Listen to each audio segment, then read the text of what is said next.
What's up YouTube? We're a couple of cunts from the countryside. We're talking about summer.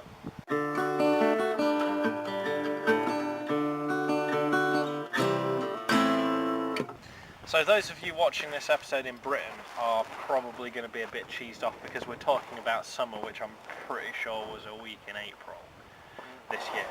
You make a good point. The summer has been a little lackluster, for want of a better expression. Non-existent is another way of putting it. I know the seasons are supposed to be becoming a bit less defined these days, with spring, summer, autumn and winter becoming various periods of weather. But it's taken the piss a bit this year, really, isn't it? We've had a couple of good weeks, to be fair, but no, it got off to a slow start. We had a nice week in March, and then it's gone a bit weird. Although apparently it's supposed to be really hot again next week. It better fucking be.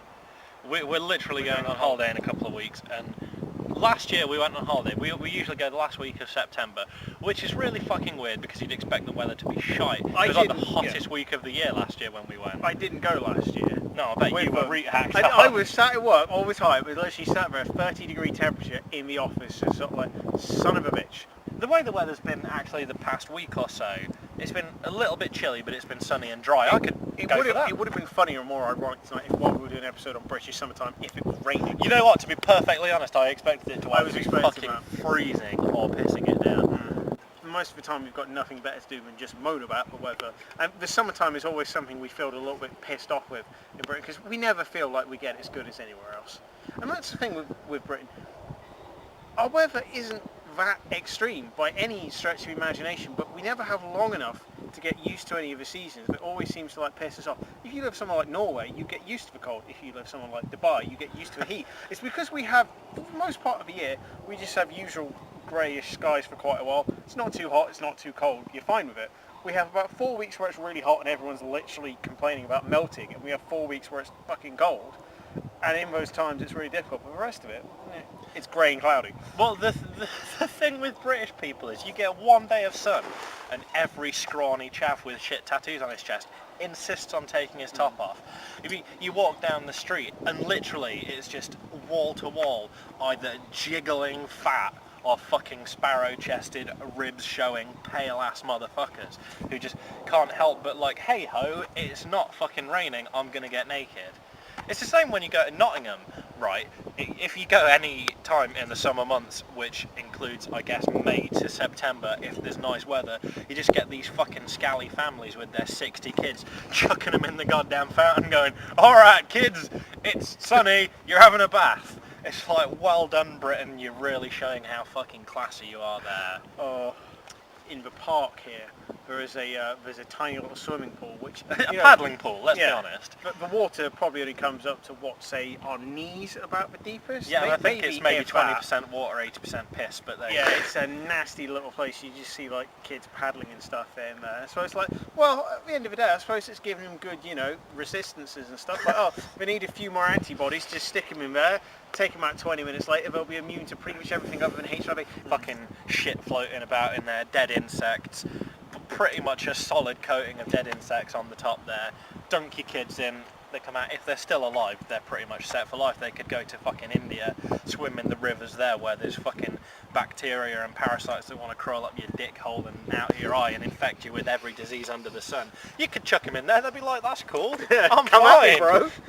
There is about fish in South American rivers. The kangaroo fish, yeah, that's a bad... That is Mother Nature fucking with us right there. It searches out, I believe, it's nitrogen in your body, urea, that comes out, which is one of the components in piss. And if it finds a strong enough source of that, it will go towards it and bite on, because usually it will go for other fish, because it comes out the gills, and it can get in there, latch on, and suck blood out. It's got these like spines that it clings on from the inside. Yeah, but it will essentially think you're a fish and do the same thing to you, and you will need medical treatment to get it off you, which is just like, if you ever needed a reason not to go to South America, probably it. Between that and the fucking, I can't even remember what it is, some sort of lava or some fucking thing that should not exist that basically latches onto... Probably on a Cracked article. I did discover it on a Cracked article. It latches onto the tongue of another animal, assimilates it, and takes the place of the tongue. It literally becomes this animal's tongue, devours it, and fucking becomes it. Now, whatever fucking horror films you want to watch, you want to go out there and watch fucking Pennywise stalking about in the sewers or Sadako coming out your TV. Nature always whatever. makes it worse in fiction. Seriously, fucking hell, nothing is going to compare to an animal that can eat your tongue and then live in your mouth for the rest of your goddamn life. I think generally summer sort of means less to you when you're an adult, because, you know, when you're a kid, summer is that 6 weeks when you get off school, but when you're in a job, you know... Hell, when we were at uni, it was like 10 weeks off. Hell. I finished in either late May or early June and went back in September. Now that is a summer holiday. But yeah, once you get a job, you're like working constantly. It's just another time, isn't it, basically? When we were at uni, we did work, but I do remember the sort of summers when you finish that sort of level of education, when you finish your GCSEs and when you finish your A-levels, because when you finish those, you're finishing like May or June rather than sort of July going up to August time. And you then won't go back until sort of September or October. Just sort of like, when you're of that age, having like a 10-week summer holiday is literally like, the best thing ever. Yeah, it is mental, but no, they do seem to be a lot less, I don't know, not necessarily less fun, but you don't notice it quite so much. It's just like, oh, it's hot and I'm stuck in the office, rather than, especially when you're sort of like 10 or something, it's like, hey, it's hot, I'm out of school, I'll just live outside for the next 3 months. Well, in Britain, the weather doesn't really affect it that much, and when you're just at work, you might as well just be another week, or another 6 weeks, however the fuck long the summer decides to last in a particular year, you know. 2 hours in some cases. Yeah.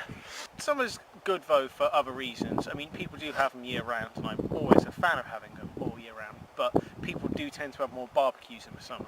True, which is always good. I mean, people don't barbecue enough, but summer. Well, it's not so fun barbecuing in the middle of November. Yeah, but standing out in your yard while it's fucking hailing and, you know... Yeah, but being stood next to just cooking meat and having smoke, fire and meat juice just like splash up into your eyes while you're stood there, you know, beating it with a stick trying to get it to cook. That's, you know, that's manly. That's what summer is all about to me. Beating meat. And also when it's like ridiculously hot, not necessarily finishing work or whatever, but just going somewhere and ordering a beverage that is literally fractions of a degree above absolute freezing, and just like, yes, I will have that. There's nothing better, is there, on a hot day? You just go and you get the perspiration's dripping down the glass and your mouth is like a fucking cat's litter tray. And you're just like, I cannot wait to get this in my gullet. I must be one of the few people in Britain, I actually prefer winter to summer. So I don't mind, it depends, it would depend on like what I'm doing at the time, what sort of winter it is. If it's just like a general winter, then yeah, fine. If it's one of those ones where it's just constant snow, sliding around and shit on the roads in your car, then probably got to say summer. Well, I actually like the seasons in descending order. Winter's my favourite, then autumn, then summer, then spring. Because basically, I don't deal with heat very well. I get headaches, constant swamp ass, my balls are sticking to my leg all the time. And like, I always say that it's easier to warm up if you're cold than to cool down when you're hot. Because if it's cold, you can, you know, turn the heating up, you can put an extra layer on, you can snuggle up under a blanket, whatever. If it's hot, depending on where you are, you can maybe take a layer off. You can have a cold drink, but that's not going to stop you sweating your fucking arse off. Funny story about last year when I was really hot. I went to a friend's wedding in America, Raz, who was on the episode a couple of weeks ago, and we were all dressed in kilts, full proper attire, so not just the kilt, thick shirt, and a waistcoat on, and a jacket as well, if I remember correctly. I can't entirely remember, but it was hot. I wasn't used to the heat. I was in America, and it was a hot day even for them. I was just stood there, absolutely sweating, and in his apartment just had this fan, and it was just walk past it. It was like, just lift the kilt up, yeah, a bit of breeze on the boys. Just sort of like, it's sort of like, you know what, cooling down when you're hot is like, it's possibly the nicest feeling in the universe. Just, especially like a walk-in freezer or something like that. If you work in a restaurant, or just, you know, the big ones you can just stick your head in. You know, they're the best. We've been a couple of cunts in the countryside. If you enjoyed this video, like it, favourite it, subscribe to us, share it with your friends. Check us out on Facebook and Twitter. If you didn't enjoy it, it may be because you're British and you're going, what the fuck's summer? Feel free to suggest a topic for us to talk about in a future episode, and we will see you next time. And remember, just because summer's over and it's getting a little bit cooler, ladies, you don't have to put on any more layers of clothing.